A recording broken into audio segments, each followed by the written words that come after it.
AG ನ್ಯೂಸ್ಗೆ ಸ್ವಾಗತ. ಕರ್ನಾಟಕ ಸರ್ಕಾರ ಕಂಡ ಶ್ರೇಷ್ಠ ಡೈನಾಮಿಕ್ ಪಿಡಬ್ಲ್ಯೂಡಿ ಮುಖ್ಯ ಎಂಜಿನಿಯರ್ ಎಚ್ ಸುರೇಶ್ ರವರ ಜೊತೆ ವಿಶೇಷ ಸಂದರ್ಶನ. ಕರ್ನಾಟಕ ಸರ್ಕಾರದ ಲೋಕೋಪಯೋಗಿ ಇಲಾಖೆ ಸಂಪರ್ಕ ಮತ್ತು ಕಟ್ಟಡ ಉತ್ತರ ವಲಯದ ಮುಖ್ಯ ಅಭಿಯಂತರಾಗಿ ಪ್ರಸ್ತುತ ಕಾರ್ಯನಿರ್ವಹಣೆ ಮಾಡುತ್ತಿರುವ, ಇದೇ ತಿಂಗಳ ಕೊನೆಯಲ್ಲಿ ತನ್ನ ಸರ್ಕಾರಿ ಸುದೀರ್ಘ ಸೇವೆಯಿಂದ ನಿವೃತ್ತಿ ಹೊಂದಲಿರುವ ಗೌರವಾನ್ವಿತ ಶ್ರೀ ಎಚ್ ಸುರೇಶ್ ಅವರ ಜೊತೆ ನಮ್ಮ ನ್ಯೂಸ್ ಸಮೂಹದ ರಾಜ್ಯ ಉಪಸಂಪಾದಕ ಬಸವರಾಜ್ ಮುಕ್ತವಾಗಿ ಪ್ರಶ್ನೆ ಕೇಳಿ, ಪ್ರಸ್ತುತ ಎಂಜಿನಿಯರಿಂಗ್ ವ್ಯವಸ್ಥೆ, ಎಂಜಿನಿಯರ್ಗಳ ಕಾರ್ಯವೈಖರಿ, ಸೇವಾ ಅವಧಿಯಲ್ಲಿ ಕೆಲಸ ಮಾಡಲಾದ ಸ್ಥಳ ಹಾಗೂ ಗುಣಮಟ್ಟದ ಕೆಲಸಗಳು, ನಿವೃತ್ತಿ ಹಾಗೂ ಭವಿಷ್ಯದ ಕೆಲಸಗಳು ಹಾಗೂ ಕಾರ್ಯನಿರ್ವಹಣೆ ಮಾಡಲಾದ ಅಭಿವೃದ್ಧಿ ಕೆಲಸಗಳ ಬಗ್ಗೆ ಮುಕ್ತವಾಗಿ ಸಂದರ್ಶನ ಮಾಡಿದರು. ಲೋಕೋಪಯೋಗಿ ಇಲಾಖೆಯಲ್ಲಿ ಸೇವೆ ಸಲ್ಲಿಸಿದ್ದಾರೆ. ಲೋಕೋಪಯೋಗಿ ಇಲಾಖೆ ಸೇವೆ ಸಲ್ಲಿಸೋದು ಭಾಳ ಹೆಮ್ಮೆ ಅನಿಸ್ತಾ ಇದೆ ನನಗೆ. ಯಾಕಂದರೆ 1995ರಲ್ಲಿ ನಾವು ರಿಕ್ರೂಟ್ಮೆಂಟ್ ಆಗಿ 2 ವರ್ಷ ಪ್ರೊಬೇಷನ್ ಮುಗಿಸಿ ಸುಮಾರು 30 ವರ್ಷಗಳನ್ನು ಸೇವೆಯನ್ನು ಸಲ್ಲಿಸಿ ಮೇ 2025ಕ್ಕೆ ನಿವೃತ್ತಿ ಹೊಂದ್ತಾ ಇದ್ದೀನಿ. ಹೆಮ್ಮೆ ಅನಿಸ್ತದೆ ಲೋಕೋಪಯೋಗಿ ಇಲಾಖೆಯಲ್ಲಿ ಸೇವೆ ಸಲ್ಲಿಸೋದ್ರಿಂದ. 2023ಕ್ಕೆ ತಾವು ಬರ್ತೀರಾ ಇಲ್ಲಿಗೆ. ವಿಶೇಷವಾಗಿ ಸಾಕಷ್ಟು ಒಂದು ರೀತಿ ಹಲವಾರು ಸರ್ಕಾರಗಳು ನೋಡಿದ್ದೀರಾ, ಹಲವಾರು ನಿಮ್ಮ ಮೇಲಾಧಿಕಾರಿಗಳು ನೋಡಿದ್ದೀರಾ, ಮತ್ತೆ ಸಾಕಷ್ಟು ಸಚಿವರುಗಳು ನೋಡಿದ್ದೀರಾ. ಯಾವ ರೀತಿ ಇದೆ ಸರ್? ಏನು ಸುಧಾರಿಸಿದೆಯಾ ಲೋಕೋಪಯೋಗಿ ಇಲಾಖೆ? ಲೋಕೋಪಯೋಗಿ ಇಲಾಖೆ ಇದು ನಿರಂತರ ಸುಧಾರಣೆ ಆಗ್ತಾನೆ ಇದೆ. ಇದು ಕಂಟಿನ್ಯೂಸ್ ಪ್ರೋಸೆಸ್ ಅಂತ ಹೇಳಲಿಕ್ಕೆ ನಾನು ಇಷ್ಟಪಡ್ತೇನೆ. ಈಗ ತಾವು ಚಿಕ್ಕ ವಯಸ್ಸಾಗಿಂದ ಒಂದು ರೀತಿ ದಾವಣಗೆರೆಯಲ್ಲಿ ಒಂದು ರೀತಿ ಜನ್ಮ ತಾಳ್ತೀರಾ. ತಮ್ಮ ತಂದೆಯವರು ಸಹ ಒಂದು ರೀತಿ ಇಂಜಿನಿಯರು. ವಿಶೇಷವಾಗಿ ತಾವೇನಾದ್ರು ಕನಸು ಕಂಡಿದ್ರ, ನಾನು ಮುಖ್ಯ ಒಂದು ರೀತಿ ಇಂಜಿನಿಯರ್ ಆಗಿ ನಿವೃತ್ತಿ ಆಗ್ತೀನಿ ಅಂತ ಹೇಳಿದ್ರು?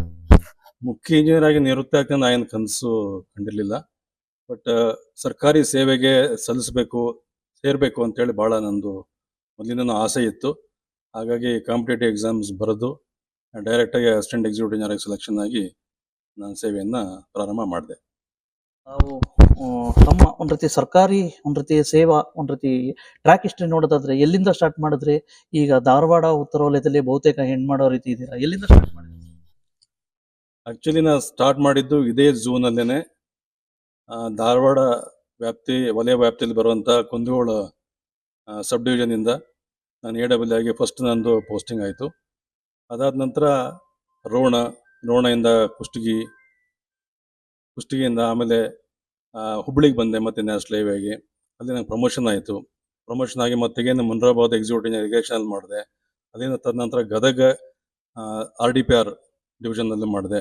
ಅಲ್ಲಿಂದ ಮತ್ತೆ ಮುಂದೆ ಚಿಕ್ಕೋಡಿ PWD ಡಿವಿಷನ್ನಲ್ಲಿ ಕೆಲಸ ಮಾಡಿ, ಆಮೇಲೆ HPC ಡಿವಿಷನ್ ಅಥಣಿಯಲ್ಲಿ ಮಾಡಿ, ಮುಂದೆ ಹಾಗೆ ನನ್ನ ಪ್ರಮೋಷನ್ನೆಲ್ಲ ಆಯಿತು.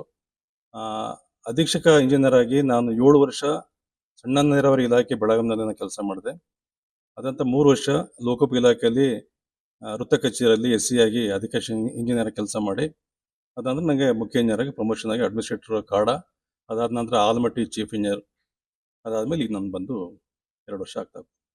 ಕರ್ನಾಟಕ ಕಂಡ ಶ್ರೇಷ್ಠ ಇಂಜಿನಿಯರ್ಗಳಲ್ಲಿ ಸಹ ಒಂದು ರೀತಿ ತಾವೊಬ್ರು. ಯಾಕಪ್ಪ ಅಂದ್ರೆ ವಿವಿಧ ಇಲಾಖೆಗಳಲ್ಲಿ ಇಂಜಿನಿಯರ್ ಆಗಿ ಸೇವಿಸಿದ್ರ. AE ಆದ್ರಿ, AEE ಆದ್ರಿ, AA ಆದ್ರಿ, SE ಆದ್ರಿ, ಈಗ CE ಆಗಿದ್ದೀರಾ. ಸಾಕಷ್ಟು ಜನ ಅಧಿಕಾರಿಗಳು ನೋಡಿದಿರಾ, ಸಾಕಷ್ಟು ಜನ ಅಭಿಯಂತರು ನೋಡಿದಿರಾ. ಏನಿಸ್ತದೆ ಸರ್ ಇವ್ರನ್ನೆಲ್ಲ ಸಾಕಷ್ಟು ನಿಮ್ಗೇನಾದ್ರು ಏನೇನು ಮಾರ್ಗದರ್ಶನ ನಿಮ್ಮ ಹಿರಿಯ ಎಲ್ಲಕ್ಕಿಂತ ಮುಖ್ಯವಾಗಿ ನನಗೆ ಸರ್ವಿಸ್ನಲ್ಲಿ ನನ್ನ ಸ್ವಂತ ಅನುಭವ ಹೇಳಬೇಕಂತಂದರೆ, ನಮಗೆ ಚೀಫ್ ಇಂಜಿನಿಯರ್ ಆಗಿ PB ಜತ್ತಿ ಅಂತವ್ರಿದ್ದರು.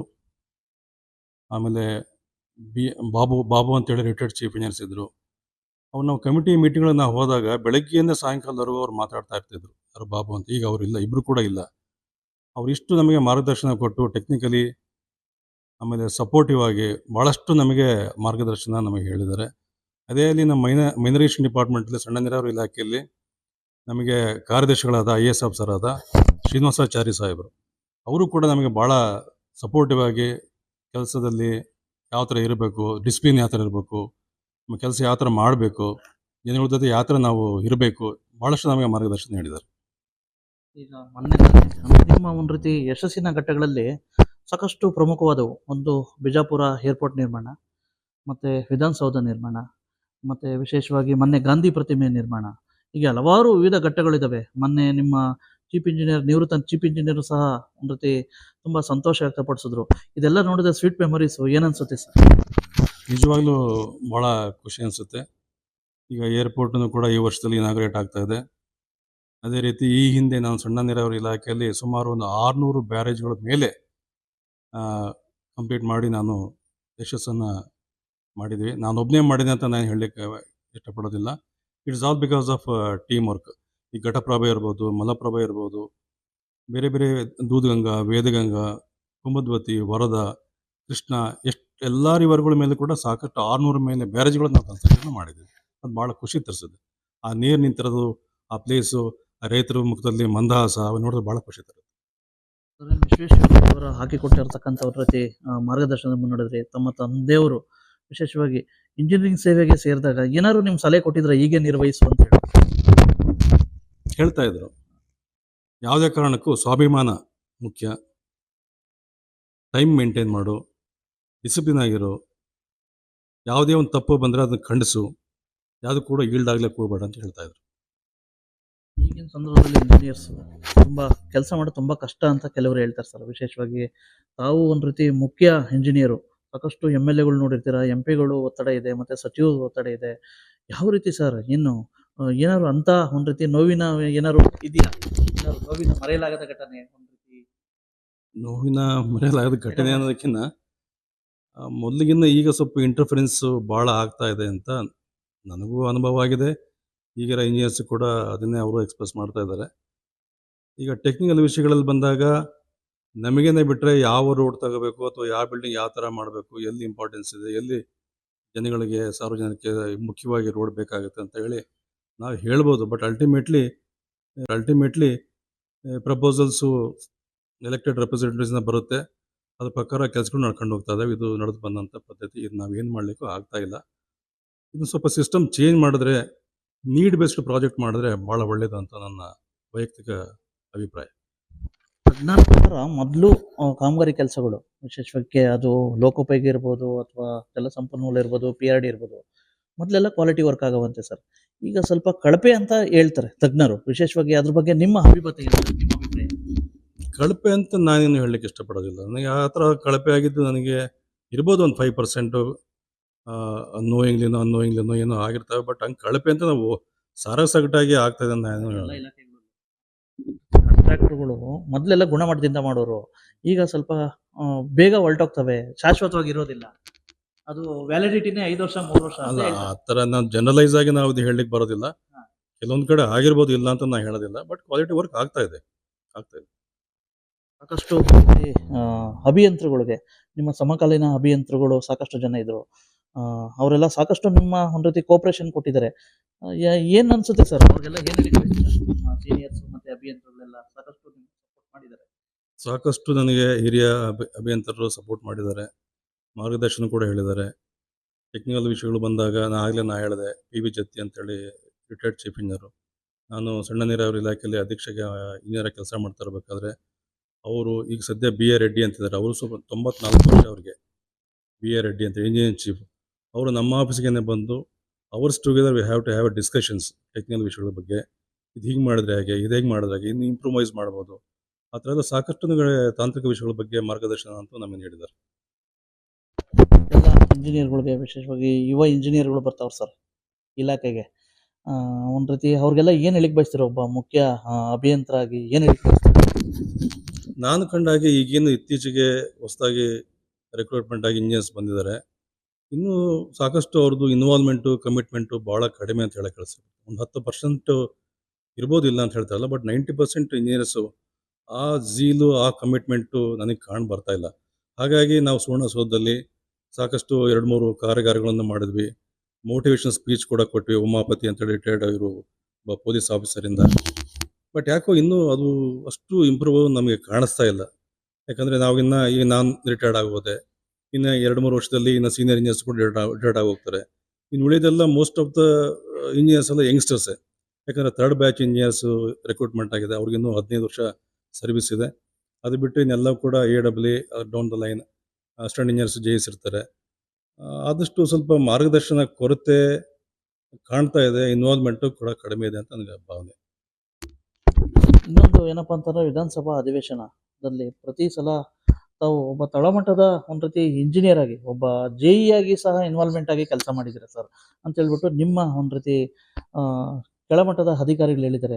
ಏನು ಸರ್ ಇದು? ಮೊದಲಿಂದನೂ ಸಹ ಯಾವುದೇ ಇದಾದ್ರೂ ಏನು ನಂಬಿಕೆ ಇಲ್ವಾ ಅಂತನೋ, ಅಥವಾ ಏನೋ ಕೆಲಸಗಳನ್ನ ಕೂಲಂಕುಷವಾಗಿ ಮಾಡಬೇಕು? ನೀವು ಹೇಳಿದಾಗೆ ಕೆಲಸಗಳನ್ನು ಕೂಲಂಕುಷವಾಗಿ ಮಾಡಬೇಕು. ಆಮೇಲೆ ಯಾರದೇ ಆದರೂ ಕೂಡ ಒಂದು ಮಿಸ್ಟೇಕ್ ಆದರೂ ಕೂಡ ಅದನ್ನು ನಾವು ಅವ್ರು ಬಟ್ ಮಾಡಿ ನಮಗೆ ತೋರಿಸ್ಬಾರ್ದು ಅಂತ ಒಂದೇ ಉದ್ದೇಶ ಅಷ್ಟೇ. ಅವ್ರು ಮಾಡೋದಿಲ್ಲ ಅಂತೇಳಿ ನನಗೆ ನಂಬಿಕೆ ಇಲ್ಲ ಅಂತಲ್ಲ. ಬಟ್ ನಾವು ಎದುರುಗಡೆ ಇದ್ದಾಗ ಅವ್ರ ಜೊತೆಗಿದ್ದಾಗ ಟೀಮ್ ವರ್ಕ್ ಮಾಡಿದಾಗ ಇನ್ನೂ ಸಕ್ಸಸ್ಫುಲ್ ಆಗುತ್ತೆ ಅಂತ ನನ್ನ ಭಾವನೆ. ಮೊದಲಿನ ಕೂಡ I believe in team work. ಸಾಕಷ್ಟು ಸಚಿವರು ನೋಡಿದ್ರಿ, ವಿಶೇಷವಾಗಿ ಇದಾಗ ಸಚಿವರು ನೋಡಿದ್ರಿ, ಮತ್ತೆ ಸಾಕಷ್ಟು. ಯಾರು ಸರ್ ನಿಮ್ಮ ಗಾಡ್ ಫಾದರ್? ಯಾರು ಸರ್ ಇಷ್ಟೆಲ್ಲ ಬೆಳವಣಿಗೆ? ಯಾರು ಸರ್ ಗಾಡ್ ಫಾದರ್? ನನಗೆ ಎಲ್ಲರೂ ಗಾಡ್ ಫಾದರೇ. ಅವರು ಇವರು ಹೆಸರು ಹೇಳಕ್ಕೆ ಹೋದರೆ ಮತ್ತು ಅದು ಬೇರೆ ಥರ ಅರ್ಥ ಹೋಗುತ್ತೆ. ನನಗೆ ಬೆಳಗಾಂ ಜಿಲ್ಲೆಯಲ್ಲೇ ಮೇನ್ ಏನಿದ್ದಾರೆ ಎಲ್ಲರೂ ಇರ್ರೆಸ್ಪೆಕ್ಟಿವ್ ಆಫ್ ದ ಪಾರ್ಟಿ ನನಗೆ ಸಪೋರ್ಟ್ ಮಾಡಿದ್ದಾರೆ. ನನಗೆಲ್ಲರೂ ಕೂಡ ಗಾಡ್ ಫಾದರ್ಸೇ. ನೆಕ್ಸ್ಟ್ ಇನ್ನೊಂದು ಇಂಜಿನಿಯರಿಂಗ್ ಫೀಲ್ಡಿಂದ ಹಲವಾರು ಪೊಲೀಸ್ ಇಲಾಖೆಯಿಂದ ಒಂದು ರೀತಿ ಪೊಲಿಟಿಕಲ್ ಫೀಲ್ಡ್ ಬಂದರು, ಒಂದು ರೀತಿ ಇದಾಗ್ತದೆ. ಇಂಜಿನಿಯರಿಂಗ್ ಫೀಲ್ಡಿಂದ ಒಬ್ಬರು ಒಳ್ಳೆ ತಜ್ಞರು ನಿಮ್ಮಂಥವ್ರು ಬಂದರೆ ಎಲ್ಲೊಂದು ಕಡೆ ಇಂಜಿನಿಯರಿಂಗ್ ಕ್ಷೇತ್ರ ಸುಧಾರಣೆ ಆಗುತ್ತೆ. ಹಾಗಾಗಿ ರಾಜಕೀಯ ಕ್ಷೇತ್ರಕ್ಕೆ ಬರಬೇಕು ನಿಮ್ಮಂಥವ್ರು ಅಂತ ಹೇಳ್ಬಿಟ್ಟು ನಿಮ್ಮ ಅಭಿಮಾನಿಗಳ ಒಂದು ಒತ್ತಾಸೆ. ಪೊಲೀಸ್ ಇಲಾಖೆಯಿಂದ ಈ ಫೀಲ್ಡ್ಗೆ ಯಾರು ಬರ್ತಾರೆ ಅಂತ ನೀವು ಹೇಳಿದ್ರಿ. ನಾ ಈ ಡಿಪಾರ್ಟ್ಮೆಂಟ್ ಸೇರೋಕ್ಕಿಂತ ಮುಂಚೆ ಏನು ಗೊತ್ತಾ ಸರ್, ಈಗ ಸರ್ಕಾರದಲ್ಲಿ ಈಗ ನಿವೃತ್ತಿ ಆಗಿರ್ತಕ್ಕಂಥವ್ರು, ವಿಶೇಷವಾಗಿ ಈಗ ಪೊಲೀಸ್ ಇಲಾಖೆಯಿಂದ ನಿವೃತ್ತಿ ಆಗಿರೋರು ಹೋಗಿದ್ದಾರೆ. ಉದಾಹರಣೆ ಕೆಂಪಣ್ಣ ಅಂತ ಹೇಳಿ ಗೃಹ ಇಲಾಖೆಗೆ ಸಲಹೆಗಾರರು, ಮತ್ತೆ ಕೆಲವರು ಸಚಿವರಾಗಿದ್ದಾರೆ ಇಲಾಖೆಯಲ್ಲಿ ಸೇವೆ ಸಲ್ಲಿಸಿ. ಈಗ ಇಂಜಿನಿಯರಿಂಗಿಂದ ನೀವು ನಿವೃತ್ತಿ ಆಗ್ತಾ ಇದ್ದೀರಾ, ಇಂಜಿನಿಯರಿಂಗ್ ಸೇವೆಯಿಂದ. ನಿಮ್ಮಂಥವ್ರು ಪೊಲಿಟಿಕಲ್ ಫೀಲ್ಡ್ಗೆ ಹೋದ್ರೆ ಆಯಾ ಒಂದು ಇಲಾಖೆ ಸುಧಾರಣೆ ಆಗುತ್ತೆ. ಹಾಗಾಗಿ ನಿಮ್ಮಂಥವ್ರ ಅವಶ್ಯಕತೆ ಇದೆ ಅಂತ ಹೇಳ್ಬಿಟ್ಟು ಒಬ್ಬ ನಿಮ್ಮ ಅಭಿಮಾನಿಗಳ ಆಸೆ ಇದೆ. ವೈಯಕ್ತಿಕವಾಗಿ ಹೇಳ್ಬೇಕಂದ್ರೆ ನನಗೆ ರಾಜಕೀಯದ ಯಾವುದೇ ಆಸೆ ಇಲ್ಲ ನನಗೆ. ಬಟ್ ರಾಜಕೀಯದಲ್ಲಿ ಇದ್ಕೊಂಡೇ ನಾವು ಸುಧಾರಣೆ ಮಾಡ್ಬೇಕಂತನೂ ಏನಿಲ್ಲ. ಬೇರೆ ಬೇರೆ ಅವಕ್ಕೆಲ್ಲ ಕೂಡ ಫೋರಮ್ ಇದ್ದಾವೆ. ನಾವು ಅವನಿಗೆ ಡೆಫಿನೆಟಾಗಿ ನಾವು ಸಪೋರ್ಟ್ ಮಾಡಿ ಡಿಪಾರ್ಟ್ಮೆಂಟ್ನ ಇಂಪ್ರೂವ್ ಮಾಡ್ಬೋದು. ಈಗ ನಿವೃತ್ತಿ ನಂತರ ಏನು ಕಾಲೇಜಿಗೆಲ್ಲ ಸ್ಟಾರ್ಟ್ ಮಾಡಬೇಕು ಅಂತ ಇದೆಯಾ ಪ್ಲಾನ್? ಇಲ್ಲ, ಆ ಥರ ಯಾವುದೂ ನಂದು ಪ್ಲ್ಯಾನ್ಸ್ ಇಲ್ಲ. ನಿವೃತ್ತಿ ಆದಮೇಲೆ ಏನಾದರೂ ಮಾಡಬೇಕಂತ ಇದ್ದೀನಿ. ಬಟ್ ಅದಾದಮೇಲೆ ನಾನು ನಿಮ್ಗೆ ತಿಳಿಸ್ತೀನಿ. ಕರ್ನಾಟಕದಲ್ಲೇ ಇರ್ತೀರಾ? ಕರ್ನಾಟಕದಲ್ಲಿ ಇರ್ತೀನಿ. ನಾನು ಆಕ್ಟಿವ್ ಆಗಿ ಇರ್ತೀನಿ, ಏನು ತೊಂದರೆ ಇಲ್ಲ. ಸಾಕಷ್ಟು ಜನ ನಿಮ್ಮ ವೃತ್ತಿ ಸೇವೆಯಲ್ಲಿ ಸಪೋರ್ಟ್ ಮಾಡಿದ್ದಾರೆ. ಎಲ್ಲ ಜನಸಾಮಾನ್ಯ ಇರ್ಬೋದು, ಪತ್ರಕರ್ತರು ಇರ್ಬೋದು, ಇಂಜಿನಿಯರ್ಗಳು ಇರ್ಬೋದು, ಜನಪ್ರತಿನಿಧಿಗಳು ಇರ್ಬೋದು, ಅವ್ರಿಗೆಲ್ಲ ಏನು ಹೇಳಿಕ್ ಬಯಸ್ತೀರಾ? ಕೊನೆ ಮಾತನ್ನು ಹೇಳ್ಬೇಕಂತ ಅಂದರೆ, ನಾನು ಈ ಮಟ್ಟಕ್ಕೆ ಬಂದು ಚೀಫ್ ಇಂಜಿನಿಯರ್ ಆಗಿ ರಿಟೈರ್ಡ್ ಆಗ್ತೇನೆ ಅನ್ನೋ ಕನಸು ಮನಸ್ಸನ್ನು ಅನಿಸಿರಲಿಲ್ಲ. ಇದೊಂದು ನಮ್ಮ ತಂದೆ ತಾಯಿಯ ಆಶೀರ್ವಾದ, ದೇವರ ಆಶೀರ್ವಾದ, ಗುರು ಹಿರಿಯರ ಆಶೀರ್ವಾದ, ಹಾಗೂ ನಮ್ಮ ಸ್ನೇಹಿತರಿರ್ಬೋದು, ಬಂಧು ಬಳಗ ಇರ್ಬೋದು, ತಮ್ಮಂಥ ಪತ್ರಕರ್ತರು ಇರ್ಬೋದು, ಇಂಜಿನಿಯರ್ಸ್ ಇರ್ಬೋದು, ಎಲ್ಲರೂ ಕೂಡ ಆಶೀರ್ವಾದದಿಂದ ಈ ಮಟ್ಟಿಗೆ ನಾನು ಬಂದು ರಿಟೈರ್ಡ್ ಆಗ್ತಾ ಇದ್ದೀನಿ. ತುಂಬ ಹೆಮ್ಮೆ ಅನಿಸುತ್ತೆ. ಇದಕ್ಕೆ ನಾನು ಏನು ಹೇಳಕ್ಕೆ ಇಷ್ಟಪಡೋದಿಲ್ಲ. ಎಲ್ಲರಿಗೂ ಧನ್ಯವಾದಗಳು. ಎಲ್ಲರೂ ಧನ್ಯವಾದ. ಕನ್ನಡಿಗರ ಮೆಚ್ಚಿನ ನಿಮ್ಮ AJ 24/7 ನ್ಯೂಸ್ ಕನ್ನಡ ವಾಹಿನಿ ಇದೀಗ ಟಿವಿಯಲ್ಲಿ ಲಭ್ಯ. ಒಂದು ವೇಳೆ ನೋಟಿಸ್ ಕೊಟ್ಟಿದ್ರೆ ವಾಪಸ್ ತಗೋತೀವಿ. ಇವತ್ತು ವಕ್ಫ್ ಪ್ರಾಪರ್ಟಿ ಅಂತೇಳಿ ಬರ್ತದೆ ಅಂತ ಹೇಳಿದ್ರೆ ರೈತರು ಬೀದಿಗೆ ಬಂದು ಏನ್ ಮಾಡ್ಬೇಕಾಗತ್ತೆ? ಯಾರು ವೋಟ್ ಹಾಕಲಿಲ್ಲ ಅಂದ್ರೆ ಗ್ಯಾರಂಟಿನೆಲ್ಲ ಸ್ಟಾಪ್ ಮಾಡ್ಬಿಡ್ತೀವಿ.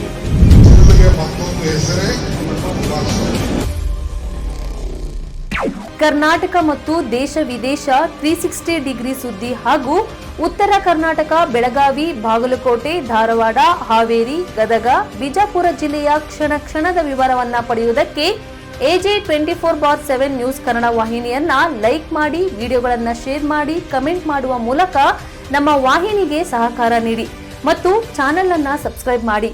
ಧನ್ಯವಾದಗಳು.